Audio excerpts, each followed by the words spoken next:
Kozais Hills, Tukayyid, Free Russellhag Republic, 8 May 3052. Choking back the fury he felt, Star Colonel Bard Tsonga of Zeta Galaxy cleared his throat and thumbed his comm line. Attention Zeta Mech warriors. We have received orders to disengage and begin an orderly withdrawal back to the landing zone. Many of you may find these orders difficult to believe, given our current position.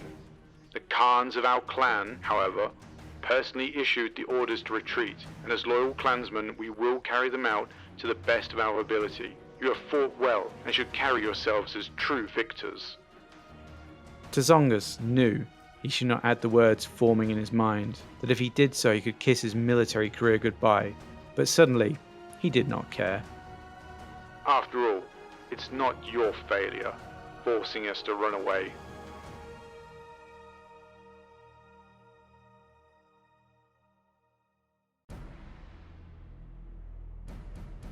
Ollala, Fake, Boreal Region, Tukayyid, Free Russellhag Republic, 8 May 3052. Mequoya Allen watched without fear as countless Comstar mechs boiled from the hidden vaults that had suddenly opened upon Alpha Heavy. They had known that the city was a trap. By forcing the comm guards to clamp their jaws upon a mere star rather than the entire cluster, Alpha Heavy had achieved a major victory for the clan. She had only one task remaining, to destroy as many enemy mechs as possible before her summoner fell. Lan's Mad Dog went down in the first volley. The rest of the star returned fire with mechanical precision, dropping 2 Wavens and a guillotine.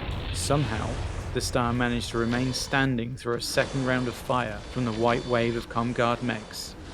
Allen's computer reported armor breaches in 7 areas, an engine hit, and the loss of her large pulse laser. Triggering her Gauss rifle, she watched with satisfaction as the silver sphere punched through the midsection of an already damaged Kintaro. The explosion from the mech's ruptured fusion reactor threw the 2 nearest Comguard mechs into the ranks, knocking several down and destroying the aim of many more. The reprieve gained by Allen's disruption of the Comguard's formation allowed her and Mech Warrior Croco to survive another salvo. Eleni was less lucky. Her Hellbringer disintegrated under a barrage of missiles, autocannon rounds and laser and PPC bolts. Allen fired on a thug, missing with the Gauss rifle, but peppering the enemy's armor with short-range missiles. A sentinel in the rear rank suddenly vanished, and Allen wondered if her Gauss round might have found a mark after all. When the aptly named thug sighted his twin particle cannon on her, Allen knew she could fight no more. Just before the beams lashed out, she flicked a last glance at her secondary monitor. Of the entire star, only Star Commander Jula Huddock's executioner still stood. Even in the center of Comguard's maelstrom, something in the stance of the commander's mech suggested the relaxed proficiency that had earned Julia Huddock her fame. Her eyes on the executioner, Allen smiled as the enemy PPC filled her viewport with blue light.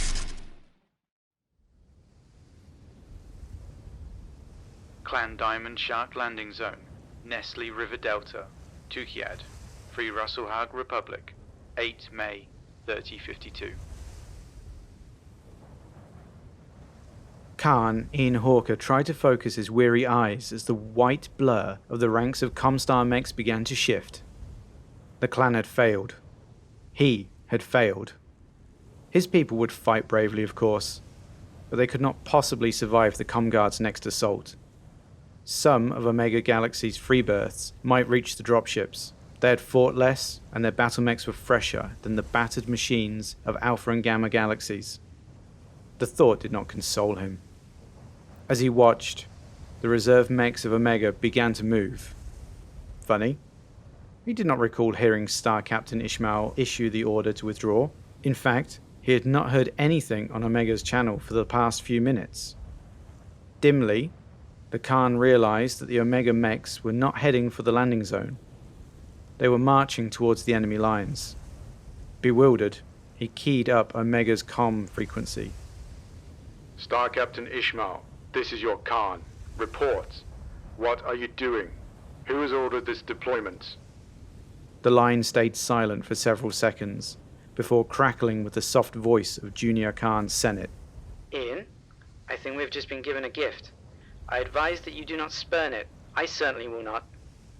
Senate widened her broadcast to cover all frequencies. Warriors of a mega galaxy, I, Khan Barbara Senate, salute you. Your names shall live on forever in the remembrance. As you fight, know that your sacrifice is not in vain. She had hardly finished speaking when the Omnimechs of Alpha and Gamma galaxies began to run for the dropships. Khan Hawker turned his direwolf and stumbled along with the crowd.